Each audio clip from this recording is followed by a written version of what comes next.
இடைநிலை ஆசிரியர்கள் 11வது நாளாக சென்னை எழும்பூர் ரயில் நிலையம் அருகே பேரணி நடத்தி வருகின்றனர். இது குறித்த கூடுதல் விவரங்களை நமது செய்தியாளர் லட்சுமணன் பழனி வழங்க கேட்கலாம். லட்சுமணன் பழனி, சம ஊதியம் கேட்டு இடைநிலை ஆசிரியர்கள் தொடர்ந்து பேரணியில் போராட்டங்களில் ஈடுபட்டு வருகிறார்களே, இந்த கோரிக்கையின் சாராம்சம் குறித்து சொல்லுங்க. சென்னை புறநகர் பகுதிகளில் இடைநிலை ஆசிரியர்கள் சமநிலைக்கு சம ஊதியம் வழங்க வேண்டும் என்ற கோரிக்கைகளை வலியுறுத்தி இன்று 11வது நாளாக சென்னை எழும்பூர் ரயில் நிலையம் அருகே பேரணியாக சென்று தன்னுடைய கோஷங்களை எழுப்பி எதிர்ப்புகளையும் தெரிவித்து வருகின்றனர். குறிப்பாக சென்னை புறநகர் பகுதிகளில் தமிழ்நாடு முழுவதும் இருக்கக்கூடிய 2000த்திற்கும் மேற்பட்ட இந்த இடைநிலை ஆசிரியர்கள் சென்னை புறநகர் பகுதியில் கடந்த 10 நாட்களாக தொடர் போராட்டங்களை மேற்கொண்டு வருகின்றனர். அந்த வகையில் இன்று 11வது நாளாக சென்னை எழும்பூர் ரயில் நிலையம் அருகே பார்த்தோம் என்றால் பேரணியாக சென்று தங்களுடைய எதிர்ப்புகளையும் தெரிவித்தனர். சம வேலைக்கு சம ஊதியம் வழங்க வேண்டிய கோரிக்கையை வலியுறுத்திதான் இந்த போராட்டமானது 11வது நாளாக நடைபெற்று வருகிறது. இந்த போராட்டத்திற்கு தொடர்ந்து கடந்த ஒரு 15 வருடங்களாகவே இந்த இடைநிலை ஆசிரியர்கள் போராட்டம் நடத்தி வரும் நிலையில் இதுவரைக்குமே தமிழக அரசு சார்பாகவும் சரி, பள்ளி கல்வித்துறை சார்பாகவும் சரி, எந்த ஒரு நடவடிக்கையும் எடுக்காத நிலையில் இந்த தொடர் போராட்டமானது நடைபெற்று வருகிறது. நேற்று பார்த்தோம் என்றால் 10வது நாளாக சென்னை இந்த ஓமந்தூரார் சாலை அருகே இருக்கக்கூடிய சிவானந்தா சாலையில் 2000த்திற்கும் மேற்பட்ட இடைநிலை ஆசிரியர்கள் மனித சங்கிலி போராட்டத்தை மேற்கொண்டனர். அதன் தொடர்ச்சியாக இன்று 1000த்திற்கும் மேற்பட்ட ஆசிரியர்கள் பேரணியாக சென்று தங்களுடைய எதிர்ப்புகளையும் தெரிவித்து வருகின்றனர். குறிப்பாக இந்த போராட்டம் பொறுத்தவரையுமே சம வேலைக்கு சம ஊதியம் வழங்க வேண்டும் என்ற கோரிக்கைகளை வலியுறுத்தித்தான் தொடர்ந்து நடைபெற்று வருகிறது. இந்த போராட்டத்தில் தமிழ்நாடு முழுவதும் இருக்கக்கூடிய இடைநிலை ஆசிரியர்கள் பங்கேற்று தங்களுடைய எதிர்ப்புகளையும் தெரிவித்தனர். பெரும்பான்மையான சென்னையில் இருக்கக்கூடிய இடைநிலை ஆசிரியர்கள் தொடர் போராட்டங்களையும் மேற்கொண்டு வருகின்றனர்.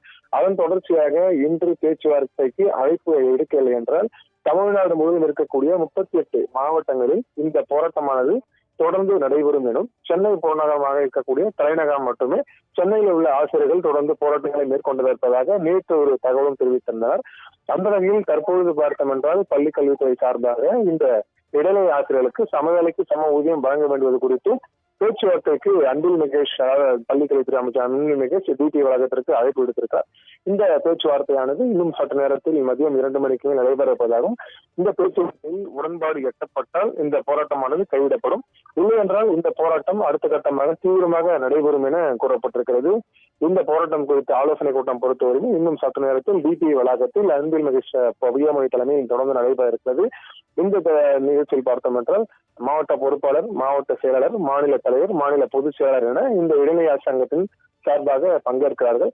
இந்த பேச்சுவார்த்தைக்கு பிறகுதான் அதிகாரப்பூர்வ அறிவிப்பு, அதாவது இந்த போராட்டம் அடுத்த கட்டமாக நகருமா இல்லை என்றால் இந்த போராட்டம் முடிவு பெறுமா என்பது குறித்து இந்த பேச்சுவார்த்தை உடன்பட்டால் மட்டுமே அடுத்த கட்ட நடவடிக்கையாக இருக்கக்கூடும்.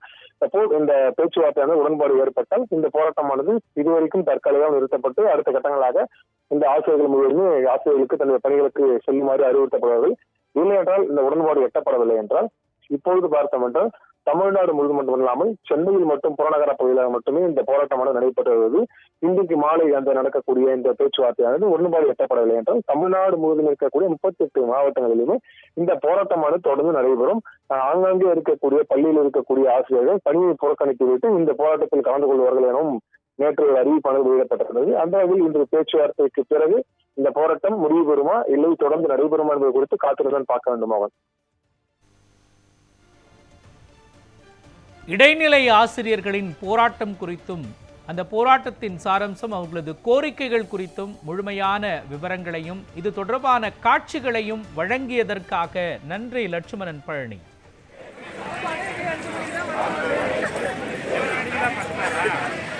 பண்ணுங்க.